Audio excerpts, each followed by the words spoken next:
ওরে শালা আমি তো সব বুঝে গেছি তোরই এই কাম।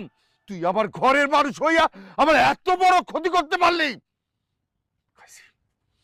তোগো দুইটারে আমি গাছের লগে ঝুলাইয়া বাইন্দা ইচ্ছা মতো পিটামু। সামনা তোগো খারাপ তোকে দুইটারে আমি ছাড়ুম না।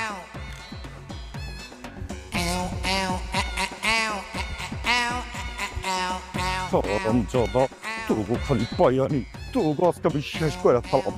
তবে কাকা, ও কাকা, এত তাড়াহুড়া করে কইতে আইলে? পরান যা কইবা তাড়াতাড়ি কও, আগে আমার পেটটা ফুইলা যাইতাছে। কেন কাকা, কি হইছে?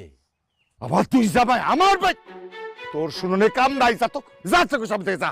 কাকা, আমি তো আপনার মেয়ের জামাইটা খারাপ ভাবছিলাম, পরে দিন না আপনার জামাইটা তো অনেক ভালো কাকা, সোনার টুকরা ছেলে কাকা। আহা, লাখে একটা কাকা। এই সকালবেলায় তোমার মাছের টাকাটা দিয়েছে। কি কইলা? সকালে গিয়া তোমার মাছের টাকা দিয়ে আইছে? হ্যাঁ কাকা। আমির বাচ্চা রে, তোরে আমি খাইছি শেষ করে ফেলাবো।